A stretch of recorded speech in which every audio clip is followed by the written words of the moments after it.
You must know what you're going after. You must know what you are going after.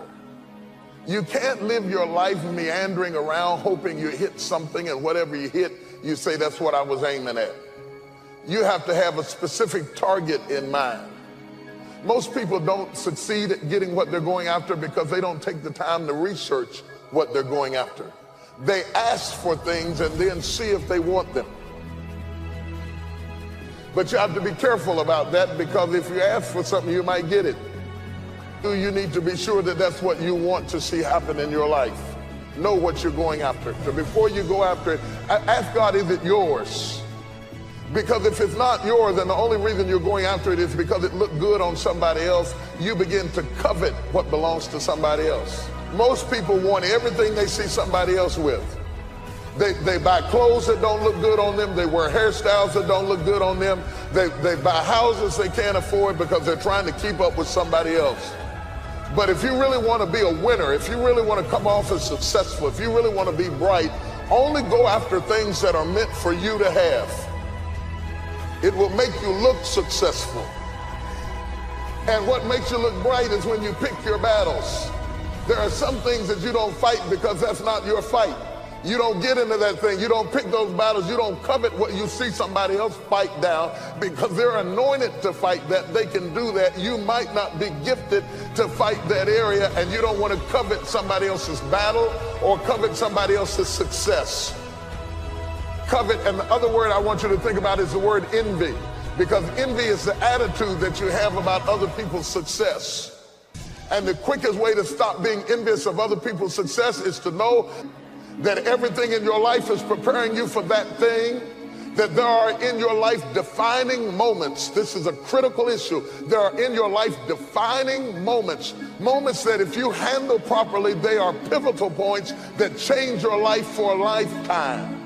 It is at these moments that if you know what you're going after, everything that you went through before is justified in preparing you for these defining moments. Know what you're going after. Be clear about your direction. Don't wake up in the morning and see if something's going to happen. Wake up in the morning to make something happen. Get up out of the bed with an agenda.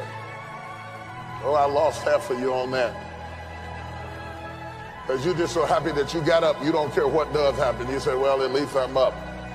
But people who get up like that, nothing does happen. And the days turn to weeks. And the weeks turn to months. And the months turn to years. Years of mediocrity is what causes people to be bitter. If you want to get around bitter and complaining people, get around people who are not seeing much activity. They're bitter, they're complaining, they're cynical, and they're jealous because nothing is happening. If you want to get around less gossip and less jealousy, get around successful, busy people. Because busy people don't have time to care what's going on in your life. I have no need to investigate what's going on in your life. I have so much going on in my own life that I'm not interested in what I heard that they said that you thought, that if I thought what you said that I didn't mean if you heard it. The only people who have time for that is people who are not doing anything. And they watch your life like it's a soap opera because they're living their life vicariously through you. What's going on in your life intrigues them because nothing is going on in their life. And if you want to stop that from happening to you, wake up in the bed and know what you're going after. Get up out of the bed with an agenda. When you have an agenda, you don't spend time worrying about how you feel because it doesn't make any difference how you feel. You woke up with something to do. Wash your face. Wash your face is a significant issue because it means literally don't let your past affect your present. Wash your face means wash everything off you that you collected along your journey and prepare yourself for where you're going. Wash your past off of you so that it doesn't pollute your present. You'd be surprised at the people who have ruined where they are with where they came from. You can sit across the table to interview them, and when you start interviewing them, they start talking about what they went through and what they went through on the last job. They just wasn't ready for me, and they just didn't understand my gifting and the person of my caliber. And after a while, you can see bitterness. And the whole problem is, regardless of whether they went through a bad experience or not, the whole problem is they've never washed their face. Wash it off you. You can't go forward until you wash the past off you. I don't care how long it takes. If it takes laying on the altar, if it takes 6 months, if it takes 6 years, you cannot go forward until you wash your face. You're not ready for Boaz until you wash your face. You got too much stuff on you from yesterday. You must wash your face. Clinging issues from the past, residue that we can readily detect. I shouldn't be able to look at you and see your past on your face. Means you didn't wash your face. It is possible to be delivered from something and still not wash the effects of it out of your lifestyle. You should be surprised at the people who can't figure out why their life is being polluted. They've actually been delivered. They've actually gone on in their life, but they fail to wash from their face where they came from, and they look like where they were, and so they're still penalized as if they were where they were. Even though they've come up higher, they didn't wash their face. You got to wash your past off of you, or you will forfeit your opportunity to go forward. And you'll be angry at people and upset at people, but people wouldn't be talking about you if you would just wash your face. But you haven't washed your face. You had the academics, you had the intellect, you had the ability, you had the school loan, you had the tenacity, you did everything. You got the degree. You're in the upper echelon. You're moving amongst certain people of influence and affluence, but you're not able to handle it because you never washed your face. You might as well be in the back of a trailer over in the project somewhere, spitting watermelon seeds over your grandmama's back porch, because for all of your training and education, you never did wash your face and prepare yourself for where you are now. And you're trying to change the whole system to fit you when you have to fit the situation. Everything's not going to change for you. You've got to anoint your face, which basically means put on a fresh attitude.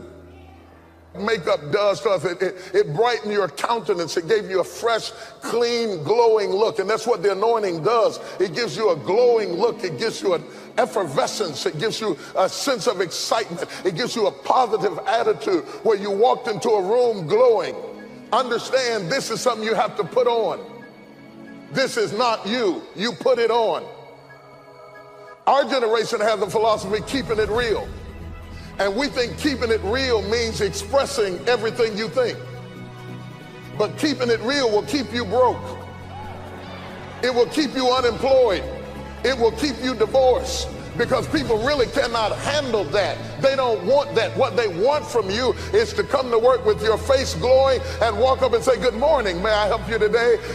Because if you don't start changing your attitude, you will miss your altitude. Change your garments.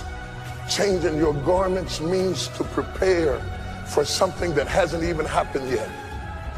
And if you do this, you will look ridiculous where you are, because you are prepared for where you're going. Though you're not where you're going yet, you're already prepared for something that hadn't happened yet. Well, why would you do that? Because when it does happen, you won't have a chance to get ready. You're going to have to be ready when it does happen. Am I talking to anybody? And the other thing you have to understand is anytime you get ready for something that hadn't happened yet, you feel out of place with what is happening. You need to prepare in the direction that you're going in. I ought to be able to look at your preparation and see your destination. Your destination needs to be on you right now.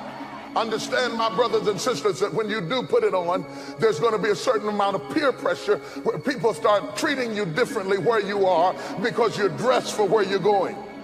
But let them stare. It's worth them staring to be prepared. It hadn't happened yet, but I'm dressed for it. I'm ready for it. I'm learning about it. I'm ready to do it. I'm ready to walk into it. I'm ready to receive it. I'm practicing on being blessed. I'm getting ready for it right now. When it does happen, I'll already have my stuff. When it does happen, I'll already be in place. You ought to be ready right now for things that your eyes haven't seen and your ears haven't heard. You ought to be so ready that people who knew you before ought to be confused by what you're doing right now. You have to own your own happiness. Take it away from other people demanding that they make you happy. Your kids are not going to make you happy. Your spouse is not going to make you happy. A big house is not going to make you happy. Own your own happiness and be responsible for doing those things that bring joy into your own heart, independently of life and people and money and all of that stuff. Right. It doesn't necessarily give you a happiness. You have to take responsibility of that peace and that joy that lives inside of your heart and not inside of your stuff. Enjoy the journey, not the destination.